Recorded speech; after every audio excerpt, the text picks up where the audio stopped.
Hello नमस्कार दोस्तों, कैसे हैं आप सभी। उम्मीद करता हूं कि आप सभी स्वस्थ होंगे, मस्त होंगे और साल 2024 का पहला दिन आप सभी को बेसब्री से इंतज़ार था इस दिन का। और आज फाइनली 2024 का पहला दिन आ गया है। तो सभी ने कई सारे रेजोल्यूशन लिए होंगे, कई सारे ख्वाब सभी ने बुने होंगे कि इस साल हमें ये सब करना है, ये करना है, लिस्टिंग की होगी।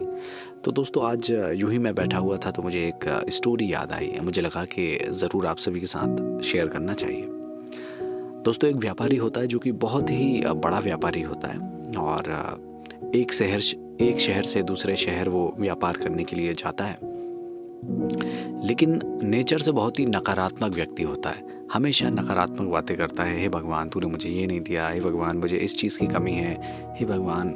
मतलब हमेशा वो भगवान पर अपना दोष मढ़ता रहता है। एक दिन वो रेगिस्तान के रास्ते से किसी दूसरे शहर जा रहा होता है। रास्ते में उसका पानी खत्म हो जाता है। तो फिर भगवान से कहता है, हे भगवान ये तूने कैसी जगह बनाई, ना यहाँ पेड़ है, ना यहाँ पानी है, या कुछ भी तो नहीं है। अगर मेरे हाथ में दुनिया का संचालन होता ना, तो इस रेगिस्तान वाली जगह पे भी ना मैं हरियाली कर देता, मैं ऐसा कर देता, तो यहाँ भी पानी होता। अब चूंकि वो बहुत ज़्यादा पानी से तड़प रहा था, इस वजह से वो ऐसा कह रहा था। लेकिन जैसे ही आसमान की तरफ से नीचे देखता है तो उसे एक कुआं दिखाई देता है अपने सामने। तो खुश हो जाता है और सोचता है कि अब तो पानी मिल गया मुझे, और कुएं के पास जाता है। फिर भगवान पर दोष मढ़ता है और कहता है, हे भगवान कुआं तो दे दिया आपने, मैं इस पे पानी निकालूं कैसे। ना मेरे पास रस्सी है, ना मेरे पास कुछ बर्तन है पानी को भरने के लिए। तो जैसे ही ऊपर से फिर नीचे देखता है तो उसे एक बाल्टी और एक रस्सी दिखाई देती है। देन वो कुएं के पास जाता है और बाल्टी में रस्सी बांधकर पानी निकालने की कोशिश करता है। फिर ऊपर देखता है और कहता है, हे भगवान, बोले रेगिस्तान बहुत लंबा है, तुमने मुझे कुआं दे दिया, तुमने मुझे पानी और बाल्टी और ये रस्सी भी दे दी, लेकिन मेरे पास संसाधन नहीं है। मैं इस पानी को यहाँ से इतनी दूर तक कैसे लेके जाऊँगा। और जैसे ही ये सब कह के वो पीछे मुड़ के देखता है, उसे लगता है कि कोई उसके पीछे खड़ा है। वो पीछे मुड़कर जैसे ही देखता है तो उसे एक ऊंट दिखाई देता है। ऊंट देखने के बाद में उसकी सिट्टी पिट्टी गुल हो जाती है। वो एकदम घबरा जाता है कि भाई मेरे साथ ये क्या हो रहा है, मैं जो मांग रहा हूँ वो मुझे मिल रहा है। तो उसके बाद में उसे ऐसा लगता है कि भाई मैं जो कह रहा हूँ, वो जो मैंने मांगा था वो सब मुझे भगवान ने दे दिया। और मैंने तो बातों ही बातों में ऐसा कह दिया था कि अगर मेरे पास सब संसाधन होते तो मैं इस जगह को हरियाली कर देता, इस जगह पर पेड़ लगा देता, इस जगह पर ऐसा कर देता। अब चूंकि वो घबरा जाता है और वो हमेशा अपनी जिम्मेदारियों से बचना चाहता है, तो वो सारी चीज़ों को वहीं छोड़कर भागने लगता है कि ऐसा ना हो कि मुझे यहाँ पर पेड़ पौधे लगाना पड़े।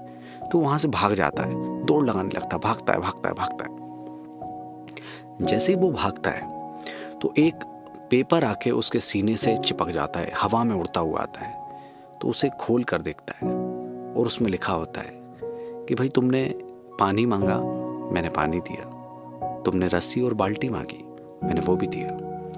तुमने संसाधन मांगा पानी को ले जाने के लिए, मैंने वो भी दिया। तो अब तुम इस जगह पर हरियाली करो, तुम इस जगह पर सारी चीज़ें करो जैसा कि तुमने कहा था।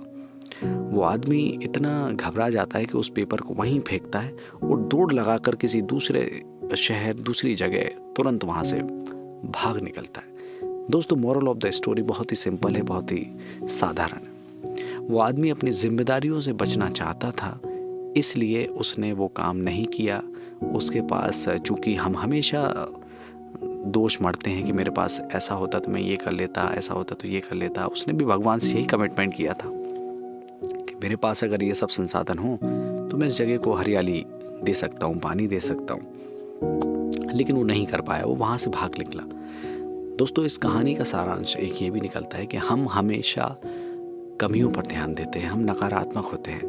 मैं अच्छे स्कूल में पढ़ा होता तो मैं कलेक्टर बन जाता, मैं अच्छे कॉलेज में पढ़ा होता तो आज मैं ऐसा नहीं होता, मैं बहुत गरीब घर में पैदा हुआ इसलिए आज ऐसा हूँ, मैं अगर वैसे घर में पैदा होता तो आज मैं ये कर लेता, मेरा बॉस ऐसा नहीं है यार, मेरा बॉस ऐसा होता तो मैं ऐसा हो जाता, मेरा बॉस मेरा साथ देता तो मैं ये कर जाता, मेरी मेरी मेरी पत्नी ऐसी होती तो मैं ऐसा कर लेता, मेरा घर ऐसा होता। तो हमेशा ये सब एक्सक्यूजेस होते हैं जो हम हमारी लाइफ में हमें हमेशा आगे बढ़ने से रोकते हैं। दोस्तों मेरी इस कहानी का सारांश हो सकता है कि मैं आप सभी को बताने में असफल हो सकता हूँ, लेकिन मुझे लगता है कि बहुत से लोग होंगे जो इस कहानी को बहुत ही अच्छे तरह से समझे होंगे और मुझे लगता है कि 2024 में हम सभी एक नई ऊर्जा, एक नई सोच और एक नई उमंग के साथ में अपनी शुरुआत करेंगे और इस 2024 में नकारात्मक चीज़ों की तरफ से हाथ जोड़कर उसे बाय बाय करेंगे।